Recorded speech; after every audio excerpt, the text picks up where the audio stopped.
Welcome to Season 3 of Heart of the Gulch. In today's episode, we sit down with the co-founder and CEO of Southern Grist Brewery, Keivin Antoon. In today's Walk the Line episode, we pop into Southern Grist's Taproom located in the Nations for their Black Friday release of their Batch 1 Barrel Series. Let's check out the episode.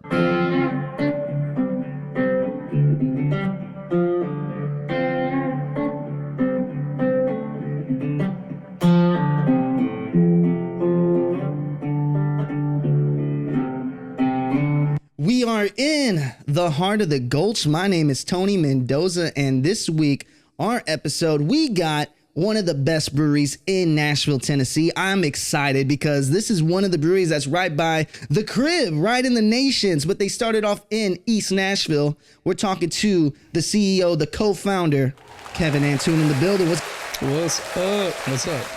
How you doing, bro? I'm doing great, man. Living life. Turned 40 a couple weeks ago. Hey, come on. Let's do it. Dude, I feel good. How's it feel? So, I just got in my 30s, 31. Oh, man. And I don't know if you know, like as we're growing, as we're getting older, I've come to the realization that if I don't get a call back home I'm from San Antonio, if I don't get a call back home for the year, that was a great year. Yeah. Because we get older, and it freaks me out that people around us are getting older. Dude. And everyone else just seems to be getting younger. Oh, what you mean? What you mean by that? I don't know. I turned 40 and everyone just looks a lot younger than I do. I got like more gray hair in my beard. That's why I shaved it for you today. Oh, thank you. First of all, I've never seen you with gray hair. You're always pretty shaven every time I see you. Yeah, I'm usually close up. I did grow out my beard once for 18 months and I could put stuff in. When was that? It was actually when we were looking for a building to lease and I hated having facial hair, and I told my two co-founders that I would not shave until we found a building. And it took us 18 months when we found Porter. Oh my gosh, man. It was disgusting. Well, yeah. I don't know if that deserves an applause, but that's pretty cool that you had it out. Yeah. So, man, Keivin, like I said, this is one of you guys were at the top of my list, and I'm not lying to you. Thank you. When it comes to breweries in Nashville, Tennessee. Now, we were lucky enough to have Jackalope on the show this season. Yeah. And they treated us very well. And like I said, every time I go to your tap room in the Nations, because you have you had three locations. Yeah. One was in East Nashville, the original. Yep, the OG. The OG. And then you transitioned to the tap room in the Nations, right? And then now there's another one in East Nashville. What's the name of that street that it's on? It's on Douglas. On Douglas. Yep. And this is kind of a mix between a tap room and a restaurant. Yep. Man, I was there for the Hardee's.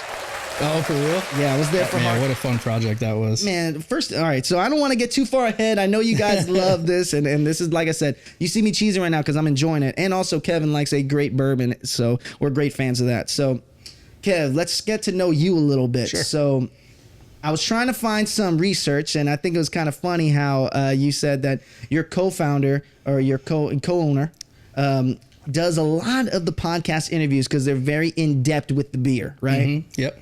So I'm trying to figure out, where are you originally from, Kev? I was born in Boston, was 5 years old, moved to Florida, lived there for, 12 years, and then moved to Chicago to go to school. Oh, when did you go to school in Chicago? Loyola, Chicago. Whoa. Hey, Yeah. that's not an easy college to get into. I got ripped out of Florida as soon as I could and applied to 3 really good schools and got into Loyola, and I was out. Was it due to, everyone says all the things about Florida, right? Is it true what they say that Florida is another world within its own? Yeah, absolutely. It absolutely is. Like, it's fun to visit for a week because my folks are still there, but I start feeling weird after like 6 days, and it's like time to get out. Is it like in weird? What do you mean? Man, just like the ambiance, the people. It's such a melting pot of folks down there. I don't know. And I was also getting into a ton of trouble, and I was like, I need to get out of here.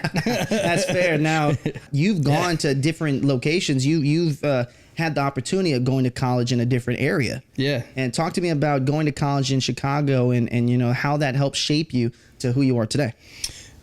It's a great question. So I was getting in a little bit of trouble in Florida, but I had a 4.0 grade point average, and I had a family member who is now, it's the only thing that saved me, was that I had this great grade point average, and he said, man, you're doing way too well. You're too smart to be stuck here in Florida. I'll tell you what, apply to these 3 schools in Chicago. If you get into one, you can live with me.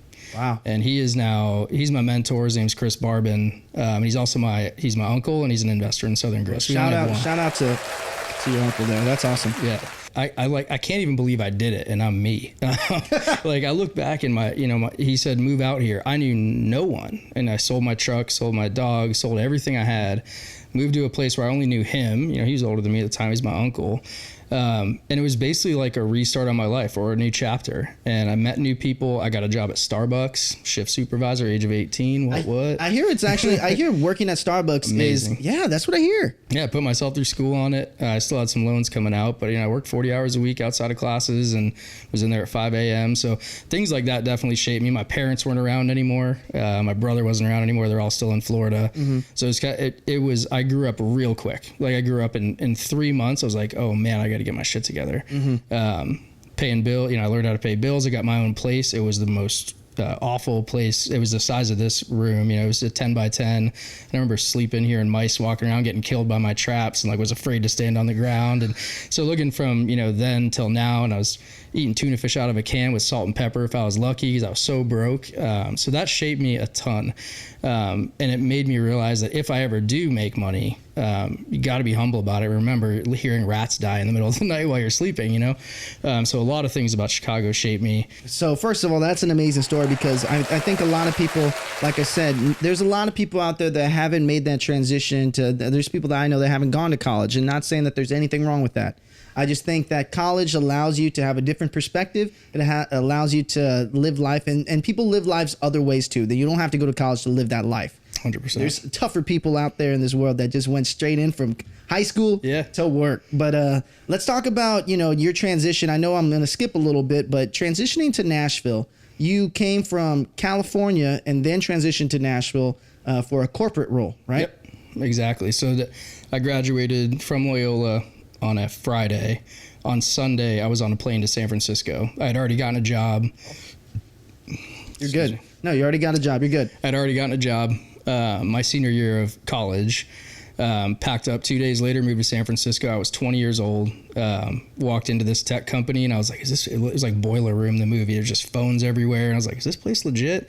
Turns out it was really legit. We had 100 employees at the time. When I left, we had 3,400. Whoa. Yeah, and so I was growth. Yeah, I was 2021. I met Jamie Lee, who's my co-founder in Southern Grist. Met him 20 years ago. And they asked Jamie and I and a few other people, 12 of us, do you guys want to move to Nashville and start this new office for us? And we were like, no, we live in San Francisco. We're in our early 20s. And they were like, this is good for your career and you get a stay bonus. And we were like, okay, we'll go for 6 months. And that was in 2008. And we're still here 15 years later. Whoa. Look, first of all, you have more strength than I, because my girlfriend is from Modesto, which is really close to San Francisco, Sacramento. And now Sacramento and San Francisco are not the same that you once went to. Yeah. But, the sea, the look of it, the vibe that you can just have there. Mm-hmm. I mean, it's one of the most picturesque cities in the nation, San Francisco. Agree. And then transitioning to Nashville. Now, I'm curious, along this way, where did you find your love for craft beer or just beer in general? Man, our origin story is pretty wild. So we moved out here. Jamie Lee and I were a couple leaders in the office. 5 years in, we kind of got this entrepreneurial spark in us. Yeah. Mm-hmm. And Jamie and I we were brewing beer in my garage. How we learned to brew beer was our boss at the time, Grant Clark. There was a silent auction you bid on it to be able to brew with Grant Clark, but he was an SVP at the time, and no one wanted to bid on this thing because no one wants to hang out with Grant on the weekends, even though he's an amazing guy. He's still a boss.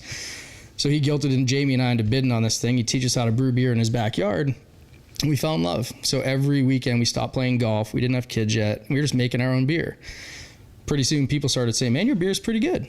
Pretty good. Wasn't great. And then one day Jamie and I said, you know what? This corporate thing, if we don't stop now, we're going to keep getting stocks and grants and money, and we're going to be 55, turn around and say, what the hell did we just do with our lives? So walked into his office one day. I said, let's start a brewery. And he said, okay. That was it. And that was on a Friday. We started the business plan on Monday. However, our beer wasn't good enough to be best in the state. I said, if we're going to do this, leave our corporate jobs at some point, because we weren't going to do it at first, and our wives are going to be taking care of us. We have to make some of the best beer in the state, or we don't do it. So we start looking for brewers, can't find one. Then we start realizing there's this guy named Jared Welch in our office. I mean, we're interviewing people from Boulder and doing research on the best brewery schools. see this guy, you can bring in Miller Lite on Fridays and drink it at 4 p.m. This guy was bringing in his own homebrew. Then we hear about this homebrew tour where you take a school bus around Nashville. You go to people's garages and taste their beer. It was really cool. It was held by Rhizome Productions. And we go into this, we go into the sixth house, which is the last house on the tour. Walk into this dude's house. His name's Adam, still good for, he's a CFO of Turnip Truck, actually. Hey, that's awesome. Walk into his house, and Jared Welch from work happened to be there. And we were like, dude, that's Jared. I thought he was going to be on this tour. And he's like, hey, I know this is my buddy's house, and he's showcasing his stuff, but do you want to taste some of mine? We had one sip of his beer, and we were like, that's our guy. It was not only the taste of the beer, it was his passion. And his wife, Lindsay, was there. She's an amazing soul. All of our wives are. They were the ones who told us to do this. And they're also the ones with the backbone, right? And they're the ones that to reel people in reality, right? That's right. Mm-hmm. And they told us to do it, but she's there, and I see she's excited for us to try the beer. And just the way he talked about it, it was like, this is a Mexican shade-grown coffee bean stout. Mind you, we're making blonde ales and an OK IPA at the time. We tasted it, and we're like, holy shit, like, this is it. This guy's like a chemist. He's like, well, now try this one. This is a passion fruit raspberry sour that I soured in my oven in my townhouse. And we were like, yeah, this is going to taste not so good. Tried it. I was like, that, A, is that beer? B, that's some of the best beer I've ever had. And that was it. So we get back on the school bus, email Jared's work email address. We said, if we start a brewery, would you want to be the third and final founder? And he said yes. And we went to his house the next day with his wife, and we started the business plan again. Is that the founder that is now in charge of growing that rainbow, growing that different types of so many variations of craft beer? Yeah, it's him. It's Jared. He's made, as of next week, we'll be at 1,100 unique beers in 7 years. I looked before I came here. That's crazy. Yeah, we're at 1,096 right now. So he not only comes up with the beer, the style, he's coming up with names, like 1,100 names for beers that you can't use someone else's either. He is, I will say, Jared, there are a couple people along the way that I say, like, with that person, we would not be here, even though he's a co-founder, like, we would be nowhere without Jared. And I say that, like, with everything I got. The guy's a mad scientist. He's humble. He's, easy to work with, and he's wide open to ideas.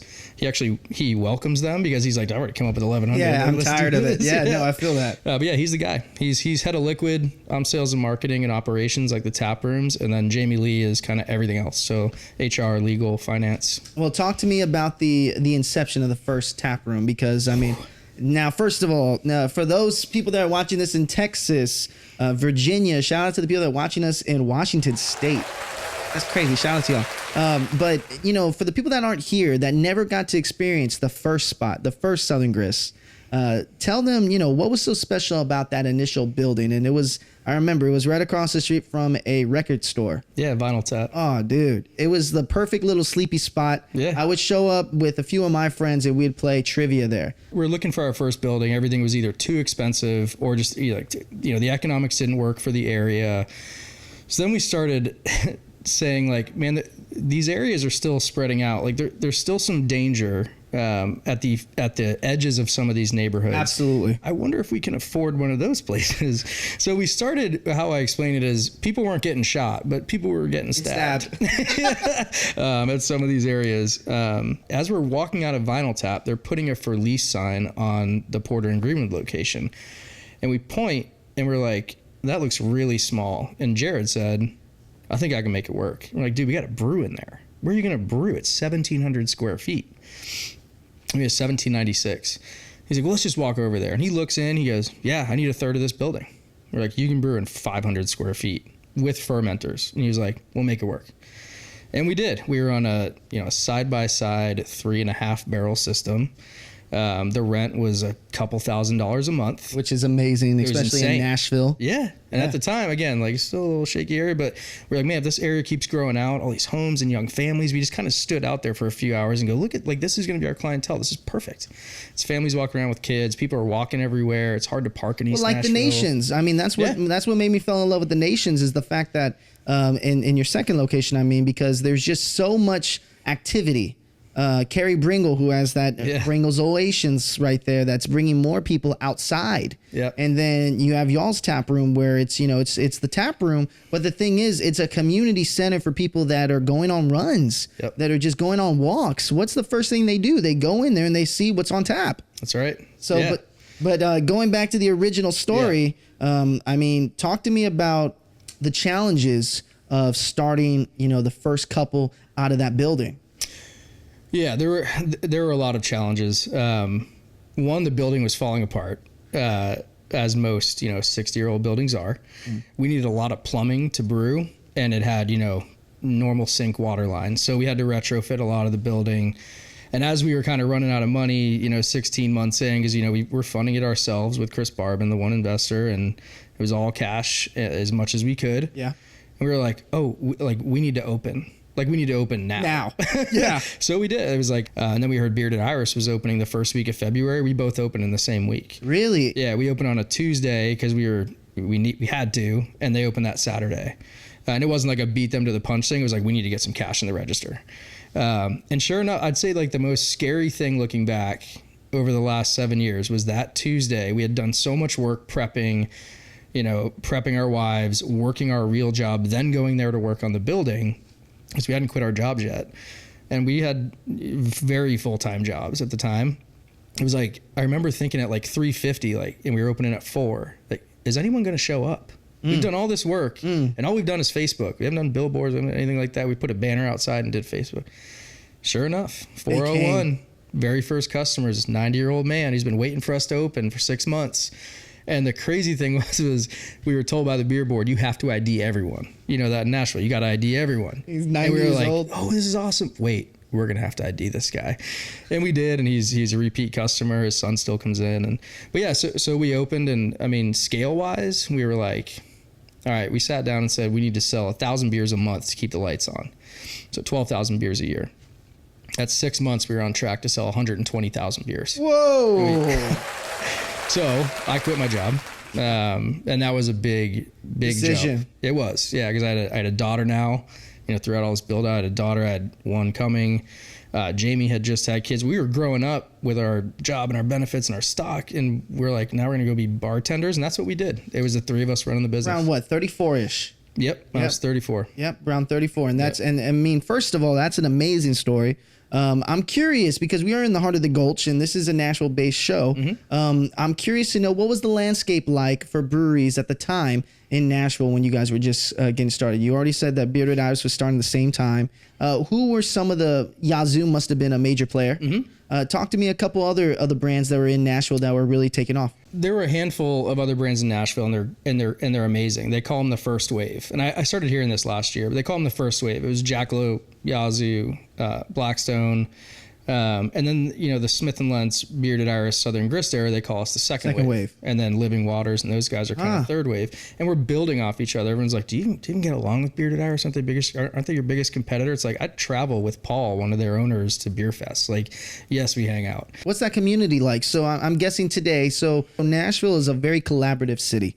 I mean, honestly, you've seen the list that I've had. I've seen how many people go to see you, and it amazes me, astounds me that I'm able to get here in the heart of the Gulch, the people that I've been able to get. It's because it's collaborative. Yep. Is the brewery industry here in Nashville, and I know we just had a conference here in Nashville, and that's why I didn't bother you that week. I was going to, but I didn't want to. But I mean, talk to me about the collaborative effort. Is there still that mindset when it comes to breweries in this town?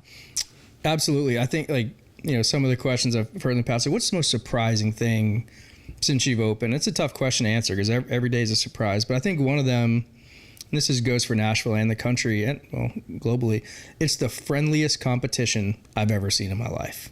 Like, almost to where it's scary. Like, if you need anything, you call Fat Bottom. He's right down the street. Shout out to Fat Bottom. What up, Fat Bottom? Love those guys. But it was just, everyone was so willing to help us. Like, people were stopping by the original Porter location from Smith & Lentz. He used to run right by. He'd stop in, see how because they had already opened.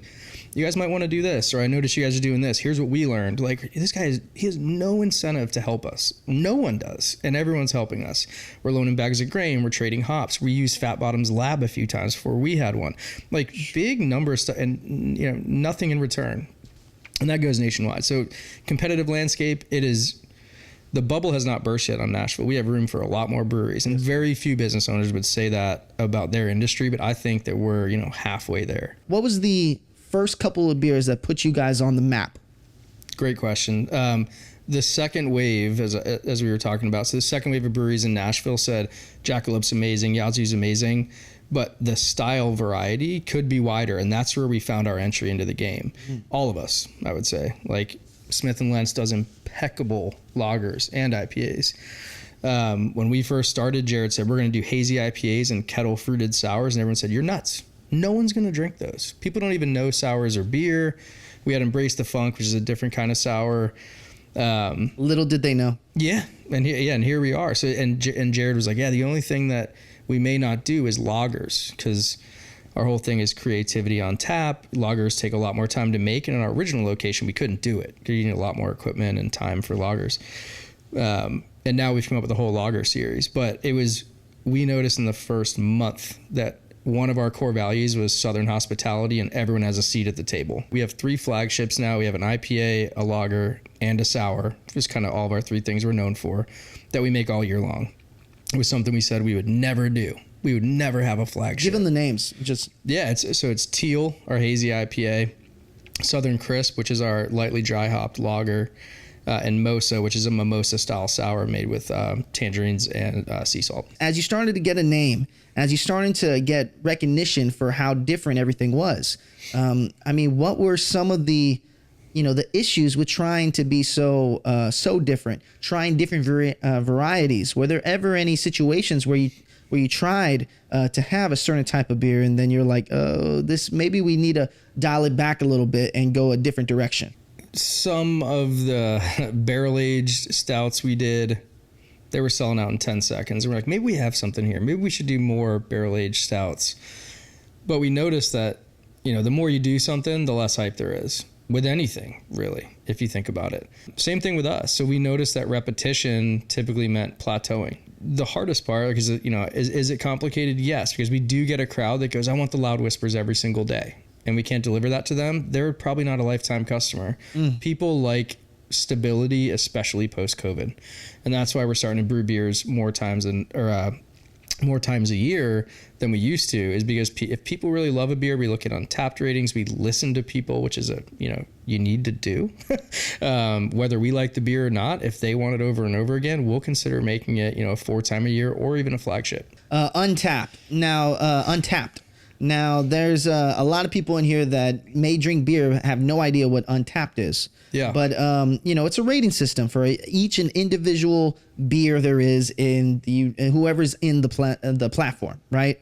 And just when it comes down to how does it feel to see every one of y'all's babies that you guys think is amazing be immediately judged every single time? Man, it is next level rewarding and frustrating. I have many stories that I'll stay away from, but we are lucky to be, basically how it goes is if you're not rated over a 4, you're not a hype brewery. What does that mean? We don't know. People are rating our beers high, but we have no idea how the algorithm works. And we're in a spot now where there are so many good breweries in Nashville and around the world where their buying habits, and I'm not just talking about customers walking in, distributors. I don't want that beer. It's a 3.95. You're kidding me. Now they're buying based off Untapped.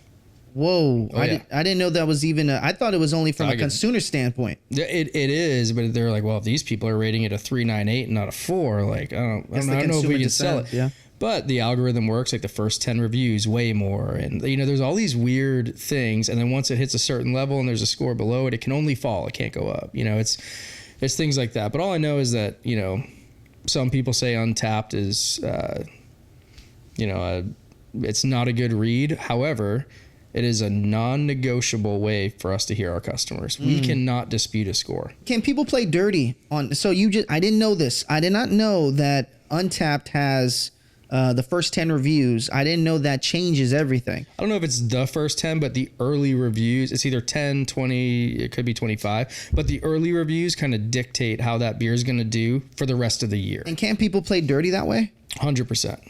Now, you have people that are diehard Southern Grist fans. Do they rate it accordingly, or do they rate it based on, Southern Grist is amazing. I've enjoyed everything, so I'm not going to give them the worst score because I love this brewery. Yeah, that's a great question. Yeah, I think the brand bumps us up a quarter point, a half point. I will say that our diehard beer fans expect more from us, and they rate us honestly because they've had our beers for 7 years. Some of them have had a majority of the 1100, which is wild. But because of that, they hold us to a higher standard. Do some people rate all of our beers a 5? Absolutely. Do some people like Smith & Lentz more and bring us down a half point because Smith & Lentz their bar? For sure. Can we control it? No. But that's what I like about it. Like, it's not like, on Google, you can dispute a review on Yelp, Google, all these places. Untapped is the one place where we can't dispute it. We can delete a beer if someone else created it and it's wrong. We can say like, hey, that's actually not our beer or something, but you cannot dispute a score. Wow. Now, how does it feel to have such, as we continue on the story about growing the business, you guys have been in business now for almost 8 years. Correct. Right? And you guys have definitely diehards. I've been in rooms where I've seen so much Southern Grist that it looked great. No, seriously, there's people out there in Nashville that have almost like a shrine of different types of beers that you guys created, even if they're bad. And just to say that this is what it was like, or this is the first, you can't get this one. But the thing is, though, it's like, how does it feel as a business owner to have a fan base in Nashville and elsewhere where that is a thing, where people are collecting your beers and sometimes not even drinking all of the beers in the case? It is incredibly humbling. Like, honestly, this was a hobby. Like, this is a hobby for us back in the day, right? Like, we didn't even have cans back in the day. We just had draft at our taproom, period. We didn't have cans. The fact that people are collecting cans, sometimes empty cans, sometimes cans that are left over at a bottle share, like, man, that makes me super thankful and super proud. Shows that you made the right move. Yeah, I think it shows that. It shows that, man, we weren't crazy. When people said, why are you doing this? We weren't crazy. When we chose to make our labels a little goofy and have fun with them, that aren't super marketable on a shelf. And we said, get lost. This is our thing. How important is that? Because, I was going through on my way from Atlanta. I think I stopped at, I was coming up from Gulf Shores and I stopped in Birmingham and there was a tap room in there. And we just went there to get some food because you guys have a tap room where you guys can order some great food. Yeah. But when I walked in there, I looked into the case and there's every type of design on bottles from all breweries from all over the Middle Tennessee to Alabama. And you know that there's a huge market everywhere. Yep. How do you keep your brand on the shelf and how does it differentiate from other brands inside these clear glass walls? Ooh, that's a great question. We started out, I will say we had a guy who worked for us. He was our first brewer that we hired. His name was Kyle Arnold. We're still very good friends with him. He has since moved on to the corporate world, more of the corporate world, but he came in and said, like, the first labels I was doing in PowerPoint. And he was like, dude, you guys are making way too good a beer for PowerPoint. So he started getting goofy with it. And we were like, man, we're not going for goofy. We're going for quality. And he's like, just let me give me free reign for like a couple weeks. And man, if he didn't show us that people started talking about the labels almost as much as the beer. Transition that to the Nations. Now, what brought you to the Nations? What was it about that location, and why did you guys pick the Nations for a tap room of all things? Yeah, it was a gamble is the short answer. We were, and I mentioned earlier our production, Jared was planning to brew 3 or 4 times a week on this small system at Porter.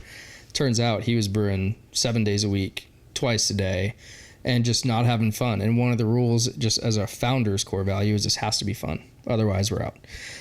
He wasn't having fun anymore. So he said, I need a real brew system. So we said, okay, we put out our feelers.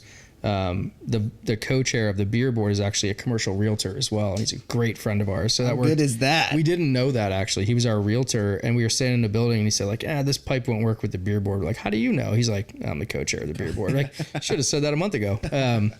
Brian Taylor, shout out to Brian Taylor. Amazing man. But anyway, he said, hey guys, I think I found a 10,000 square foot warehouse. And we were like, dude, we're in 437 square feet of brew space right now. There's no way we're moving to 10,000. And I said, I'll tell you what, I'll go look at it. Went out there, saw it. and immediately saw what we could do with it, and then went, man, this is a cool neighborhood. Bring in Jared, and his face just dropped. He's like, this is it. I was like, you think we can fill up 10,000 square feet? He was like, oh yeah. Over the next 5 years, for sure. We filled it up in 2 with tanks. And it's a weird layout. I will say that. Like, it's a shotgun layout. It's not great for a tap room. It's a shotgun style. The bar is too long. Like, I learned all these things. Sure. It's a very long bar. We could have put more tables in there if we knew what kind of crowd was going to be coming in. It's a lot of families. The patio had no roof on it. It was way too hot. So we're learning. I mean, I learn every day. I mean, I feel like if I don't learn, I'm going to die. So I'm learning every day. And we put that roof on, and sure enough, the patio's packed every day now. All we needed was some shade and a gazebo and some nicer furniture. And it's like, it's packed out now during the day. And a couple of barrels outside, just so it shows the aesthetic, you know? From Nashville Barrel Co. Now, shout out to Nashville Barrel Company. I was lucky enough to check out y'all when you guys had the Hardy's collaboration. How often is it where you guys have collaborations with other brands and you create something as cool as that was? Yeah. It's one of the coolest projects we've ever done, man. It took, I think it was 9 months to do that one day that you experienced. But we do collaborations with breweries all the time, especially pre-COVID. We were, I'd call it 2 a month. Wow. We were doing collaboration with non-Nashville breweries. And, that may seem like a slight on Nashville breweries, but they would tell you the same thing. You do collaborations outside of your own market to grow the brand, to get your name out there, right? So we're in New York. We know folks in South Korea. People from all over the world. But anyway, as far as Hardy's goes, there was a guy. His name's Owen Klein, and he's the CMO for CKE, which owns Hardy's. Mm-hmm. And people ask us to do collaborations all the time, and they're like a sneaker store, and we're like, I don't know if feet and beer go well together, So we don't pick many of them. And then I just get this email out of the blue from this guy named Owen Klein. He said, hey, I work for Hardy's, CKE. Would you guys want to brew a biscuit beer? And my mind said, no. I don't like biscuity blondes and all this stuff, but this guy was so cool. I said, it's worth a phone call. Let's give everyone a chance. And he was the coolest guy. So he's the guy who he literally has a team of people, and they have a full-blown kitchen in Cool Springs, which is fun to have meetings at. And he gets to taste things before they go on the menu. So if someone has an idea, they bring it to him.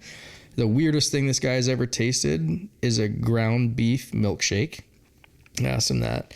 But they came to us and said, do you guys want to brew a biscuit beer? And Jared had the same sentiment, which was like, hey, we don't like super biscuity things, like kind of bitter lagers and pale ales. But if we can throw some fruit in it and add some jelly to the biscuit, let's start talking. 9 months later, they flew in 40 people from around the country and had a biscuit week here in Nashville just for this beer. And we turned our restaurant over into a gourmet Hardee's. This is a question I wasn't intending on asking, but I think it's a good question. So y'all three, obviously the decision are being made by you guys, right? And the founders. Mm-hmm. Talk to me about y'all's dynamic. Talk to me about, how you guys are able to go off of one another. I'm sure there's arguments. I'm sure there's friendly banter. But I'm just saying, how do you guys find that collaborative effort? I would say what makes us click is that we all have very, very different ways of thinking. And a lot of people say, man, do you guys argue a lot? I'm like, yeah. But if I had just me sitting across the table from me, what good am I? So Jamie, Jared, and I think extremely different. And do meetings last longer because of it? Absolutely. And our decisions do they take longer to make? 100%. Am I more comfortable that the decision's right by the time we're done? Yes.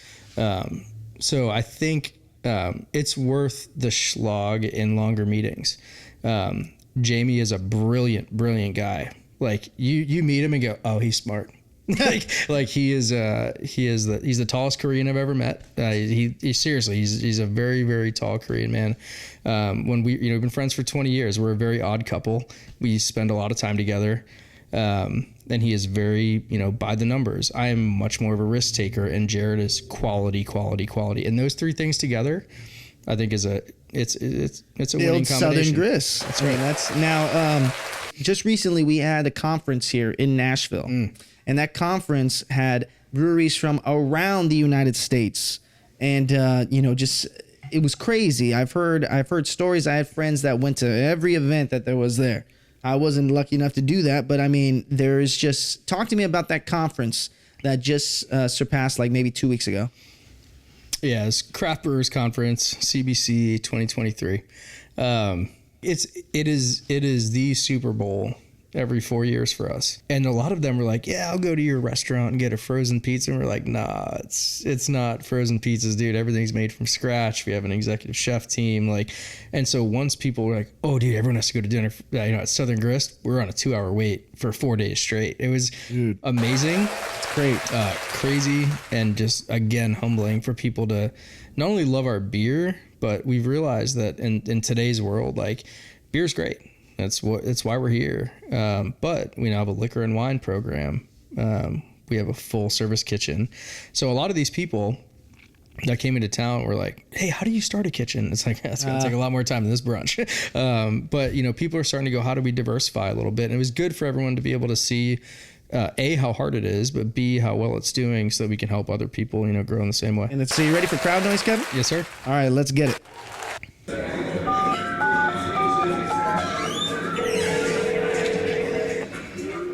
We got 3 questions to pick.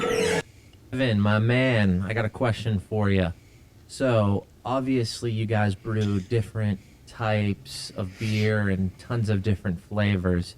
How do you choose which one to put your marketing behind and really push out there, knowing that different people have different flavor palettes and tastes?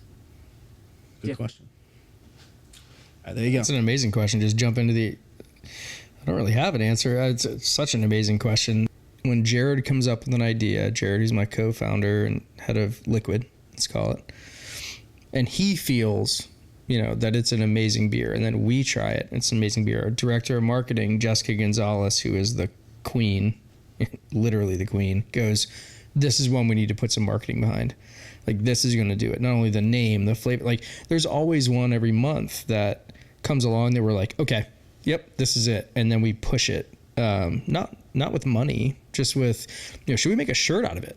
Should we? Social media, which is free. Yeah, social media, which is free. The algorithm's still getting us, but yeah, it's like, which one should we boost? Which one should we really make sure that we do a different kind of label on? Let's make sure our bartenders are talking about this beer the right way. Let's make sure that we have enough kegs in each tap room where it's not going to kick. It's literally based off the taste. It's based off quality and taste, because beer's gonna beer. We say that a lot. We have a beer called Always Something, because it's always something. You hear that all day long at our brewery. It's always something. We had a part blow on our canning machine the other day that literally blew apart, and we were trying to fix gaskets and it blew and hit the ceiling. There's always something, but when that one beer hits with, taste buds, is when we decide to put marketing behind it. What if someone on your team who isn't on the leadership team, who is just, a person in the tap room, comes up with an idea? Do you listen to those ideas? Yeah. I know every business owner would answer that with yes, because they have to. It's kind of the opposite. We need their ideas at this point for 2 reasons. Again, Jared is saying, please give me ideas. And the best, and it can't just be random. We made a beer with water chestnuts in it recently. And it was just like, what the hell was that? However, our bartenders are the ones pulling the tap. So, and on Saturdays, when we serve a few thousand beers, it's like, what tap are you pulling the most? So what better feedback can we get? Well, I mean, that goes to show you that you guys are listening to everyone, including the customer. All right, let's get on to the second question here. Hey, Southern Grist, huge fan of what you guys are doing, especially the LFG program. Curious, what's the end game? Sell to big beer, sell to private equity, or hold out and try to become a national player? Either way, best of luck and look forward to joining you on the ride. Man, what a great question. The answer is, I don't know, sir. We got into this. We think a long ways out. But there's one thing we don't talk about, and this is God's honest truth. We don't talk about exit.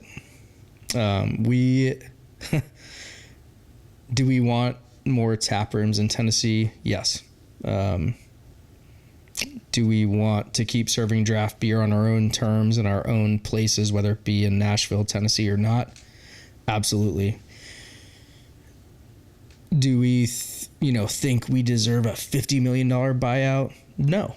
Like, do we want to be bought by AB InBev or, Constellation's we don't care.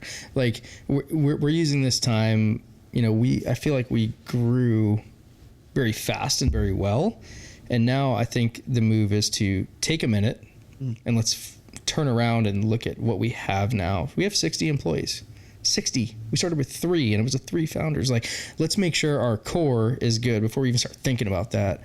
I'm only 40. I know I call myself old, but like I'm 40. I'm 40 years old. Do I have many more chapters left in me? No, I think this is my chapter. Like, I think we'd all agree with that. However, I do think that if we don't think beyond beer, this beer, liquor, and wine program was a ton of work from Kyle Morales, our general manager who runs both tap rooms.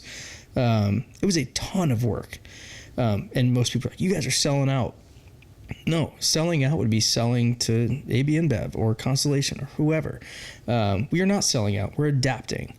And I feel like the more we adapt from liquor and wine to slushies to non-alcoholic beer, which is an amazing line for us that I never saw coming. So growing. I think as long as we focus inward versus the exit plan, we will do much better. Ask me that again in 5 years, maybe the answer will be different, but I'll be quite honest, we're a private company. I got nothing to gain. We are not thinking about the exit plan. I love that. Great way to answer that question. And first of all, for the person who submitted that question, thank you so much. And both questions are great questions. Now, let's see what this question is. I got one last question for you to answer, and then I'm going to ask you 2 questions, and then we go to your daily life. All right, here we go. Kevin, what is the process that goes into creating a new flavor? Well, there you go. You got an easier one. What's the process of going to developing a new flavor? New flavor of beer. It's a little more. It's a little more than just flavor. I think it's. Man, surprisingly, this is the toughest question because with the model we have with all these new beers, we're using the freshest fruit. It's summertime. Let's use sea salt and lime. So I would say it's seasonal. It's what our customers are saying. And making sure that our ingredients are super fresh. And then also, like, holidays play a big role in how we plan beers. Like, we do a Thanksgiving beer that tastes like turkey noodle soup, which I still don't get, but I love it. It's the most surprising beer I've ever drank. We do Christmas beers, Halloween beers, things like that. So basically, it's timing of year, I would say, would be our guiding light, but also just our team. Like, our leadership team will go, man, West Coast sold really well last month. Whereas before, it was like, New England sold really good the last 3 years. It's now like this sold well last month. Let's keep it going because the new world is there's only a 30-day attention span. How far out? And I'll make this one quick question. So, How far out are you looking at seasonal beers? So, for example, Halloween is a great example. We're not to Halloween yet when we record this film. Maybe when this is out, it'll be Halloween time. Sure. But how far out are you looking for brewing something at that time period? We aren't looking at October yet, but we are. I would say on average, Jared is 75 to 90 days out on what he's going to brew. Got it. Unless our sales team, which is me and a guy named Mike Sullivan, if we say something's selling really well and we didn't expect it, we may change the brew schedule. Or if there's some new, fad that we think we can really nail, we'll do it. But Jared's 75 to 90 days out. So 75 to 90 days for conception to delivering, and now go to the marketing expert yourself here. How fast do you got to market that beer? Because it's going to be quick from that point. Yeah, we start announcing, labels we do a month prior, because the other thing that we're really focused on, like another one of our core values is we will not sacrifice quality for price. So like raspberry has gone up 4x in the last 2 years. Are we going to stop making raspberry beers? No. Are we going to eat some of the cost to sell it to our consumer? Sure. But it doesn't dictate what we're going to make. So marketing wise, we have to taste the beer even out of a tank before we put kind of same as before, but we have to taste it first. That's how picky we are before we start marketing it. unless we've made it before. If we've made it before, and some beers we make once a year, and we know it's going to be a banger, like we'll just market it, ready to go. If it's like there's water chestnuts and like some other weird stuff in this one, let's not even talk about it until we've tried it. I love it. I love that answer. Now, my last two questions before we go into your day in the life, which I'm excited to where you're going to take us to see. If you made it to this part in the video, we'll see how much I cut out. But dang, this has been a great interview. Now, last two questions. First one's always about hate. It's always about the people that doubted you from creating creating what you created to maybe while you're doing it, maybe they thought you were crazy. How did you not let that get to your head? And how did you pursue on without letting it affect you? Make it a little quicker. Some people thought we were insane for having families and leaving the corporate world and starting our own thing and doing weird beers. I would say, how do you like us now? I mean, we took a gamble. It paid off, but it paid off with very directionally correct and calculated decisions.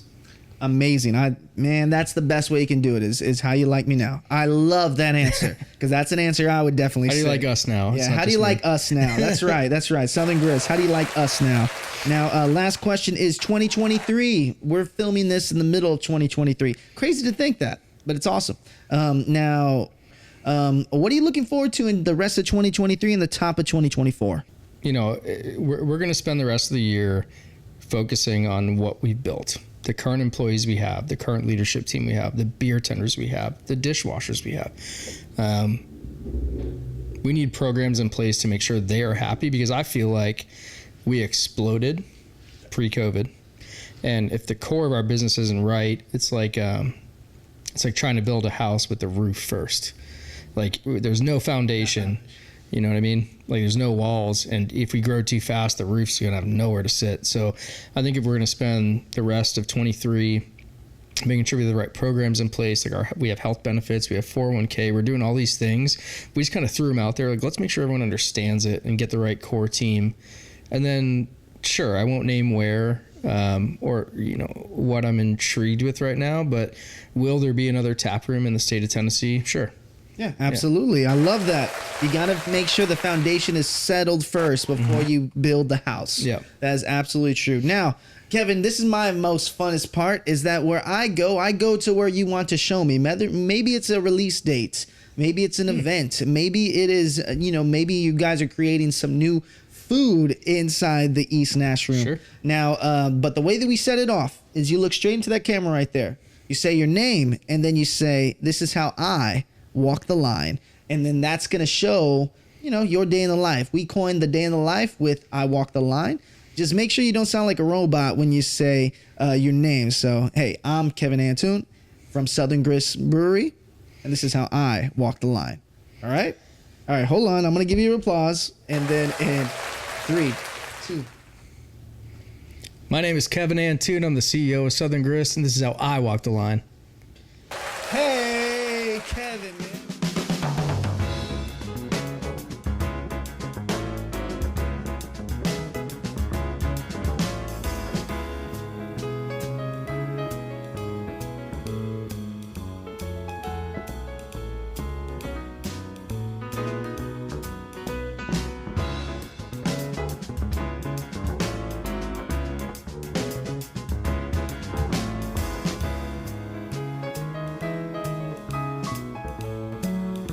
Welcome to Southern Grist. The tour starts here, right here.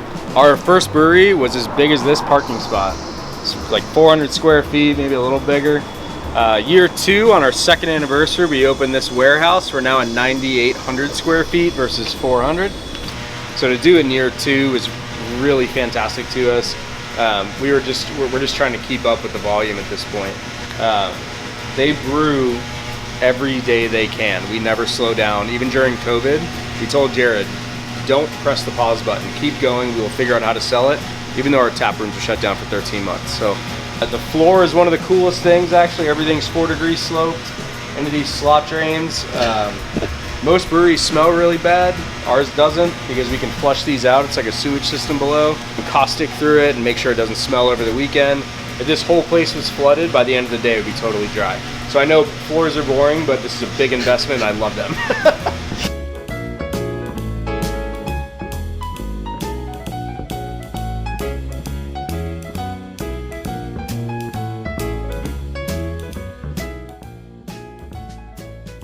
people ask if we do public tours. We do not, only for VIPs. It's not that we're trying to keep a secret. It's that we feel that once you've been on one brewery tour, you've been on them all. If you've never been through a brewery tour, you let us know, and we'll take you back here and we'll show you around. Again, we're not hiding anything. We're extremely clean here, but our brewers also like their own time.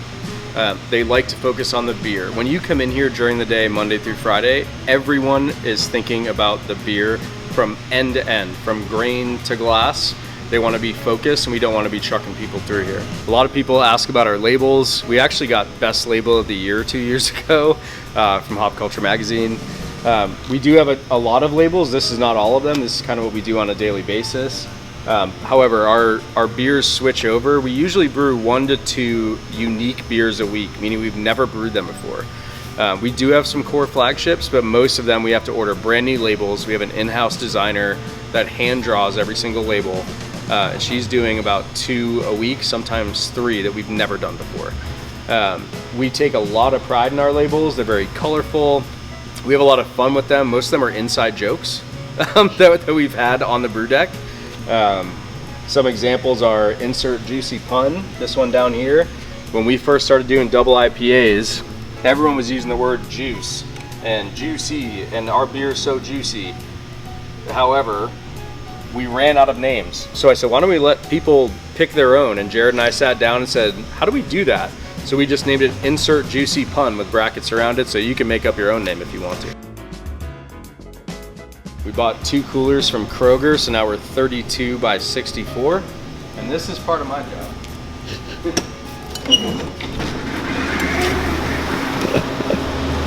It's like Christmas. These are all the cans we have this week.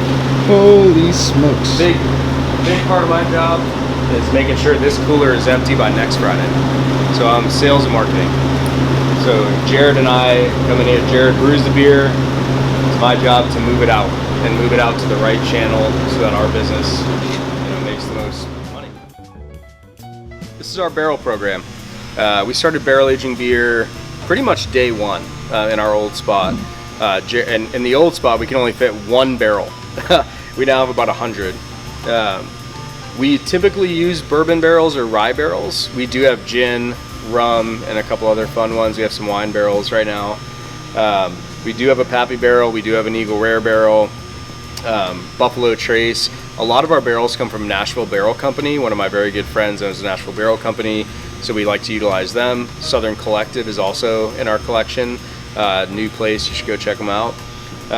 Our sweet spot is 12 to 16 months of barrel aging. We've gone up to 36 months before. That was an interesting one. But yeah, it all depends on what the people want. And if you're in the LFG club, you can come taste out of the barrel and tell us what you like and what you don't like. And if you want that to be one of your bottles, we've done that before as well. Today's a great day to be shooting. It's a unique day. Today's Black Friday. It's a big day for us. We do bottle releases. We always have on Black Friday since we open our doors. So today you wake up with your Thanksgiving hangover. We're releasing Puppy Chow, just like the Puppy Chow mix you eat over the holidays. This one's a banger. Then we got Coconut Rocky Road. Very sweet. It's like a pastry stout.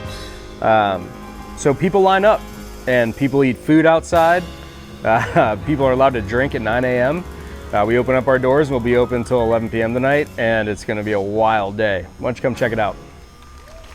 Damn, all right. And then last Thank you very much.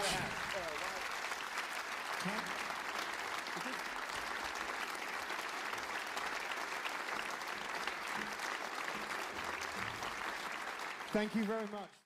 A lot of people ask why we call our barrel aged series Batch 1 Theory.